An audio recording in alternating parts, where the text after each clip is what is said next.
অনেক ভালো লাগছে। সবাইকে শুভ নববর্ষ।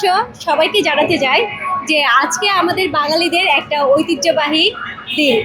এই দিনে আমাদের যত জাতি ধর্ম বর্ণ যত গোত্রর মানুষ আছে সবাই আমরা একত্রিত হয়েছি।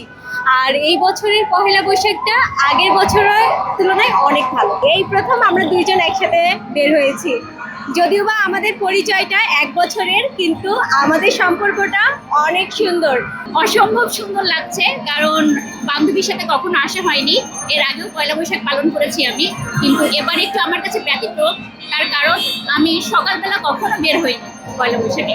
এই প্রথম সকালে পয়লা বৈশাখ আমার বান্ধবীর সাথে উদযাপন করছি। আমার খুবই ভালো লাগছে। বছরের প্রথম দিন যেহেতু সবাইকে জানাবো শুভ নববর্ষ, আর সবার দিন যেন অনেক সুন্দর কাটে। বৈশাখের দিন সবার আনন্দই লাগছে, পরিবারের সঙ্গে দিনটা কাটাচ্ছি। বিভিন্ন মেলায় গেলাম, রমনায়, তারপর চারুকলায়, তো ভালো লাগছে। বাঙালি মূলত যে এটা নববর্ষ, বাঙালিদের সংস্কৃতিটাকেই তুলে ধরা হয়েছে।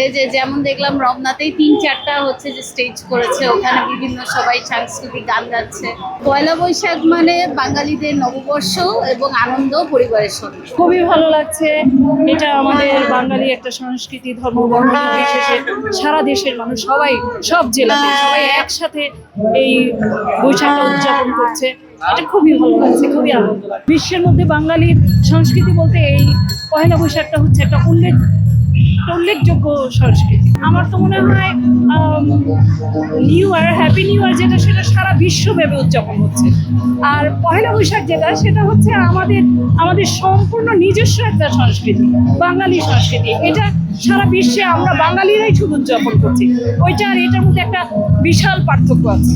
সবার উদ্দেশ্যে বলবো যে সবাই নিজের দেশ, নিজের সংস্কৃতি, নিজের ঐতিহ্য সবাই ধরে রাখুন। এভাবে আমরা সুস্থ সুন্দরভাবে, শালীনভাবে, পরিষ্কার পরিচ্ছন্নভাবে উদযাপন করি।